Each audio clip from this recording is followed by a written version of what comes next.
दिवसाची सुरुवात येशूबरोबर. देवाने मानवाला दिलेली उत्तम देणगी एक आहे, ती म्हणजे प्रार्थना. आणि प्रार्थनेद्वारे आपण देवाशी बोलू शकतो. येशूच्या नावामध्ये आपण देवाकडे अनेक गोष्टी मागू शकतो. आपण त्याच्याकडे आपलं जे मनातलं बोलणं आहे किंवा आपल्या मनात जे विचार आहेत ते आपण देवासमोर प्रगट करू शकतो आणि देव प्रार्थना ऐकतो.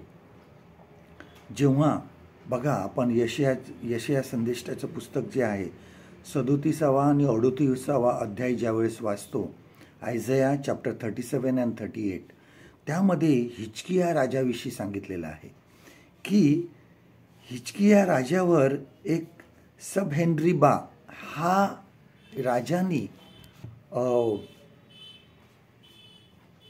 हल्ला केला आणि त्यावेळेस हिजकिया राजा मंदिरामध्ये गेला. त्यांनी देवाजवळ प्रार्थना केली आणि देवाजवळ ह्या सर्व गोष्टी त्यांनी सांगितल्या. त्यावेळेस यशया संदेष्टाच्या द्वारे हिजकिया राजाला परमेश्वराचा निरोप आहे की देवाने तुझी प्रार्थना ऐकली आहे. आणि मग हिजकिया राजाने सर्व सैन्यानिशी त्या शत्रू राजाचा पाडाव केला आणि त्यांना पळवून लावलं. त्यानंतर 38व्या अध्यायामध्ये आपण परत वाचतो बघा की हिजकिया राजा ज्यावेळेस मरणाला टेकला त्यावेळेस तो रडला, त्यांनी प्रार्थना केली आणि परत परमेश्वराने यशया संदेष्टाच्या द्वारे त्याला निरोप पाठवला की मी तुझी प्रार्थना ऐकली आहे आणि तुझं आयुष्य 15 वर्षांनी वाढवलं आहे. बघा, देव आमच्या प्रार्थना ऐकतो.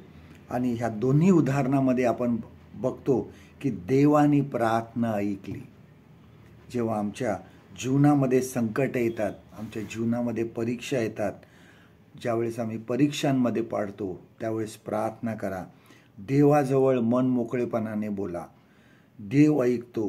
तो तुम्हाला आश्चर्यकारक रीतीने तुमच्या प्रार्थनांची उत्तरं देतो.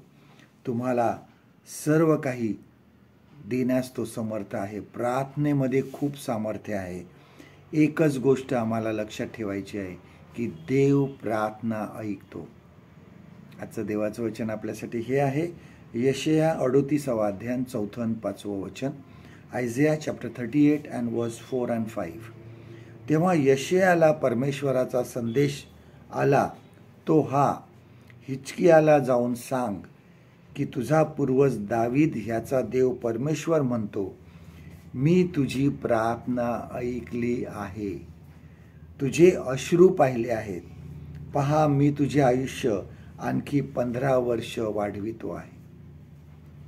परमेश्वर करो आजचा दिवस तुमचा आशीर्वादित करो.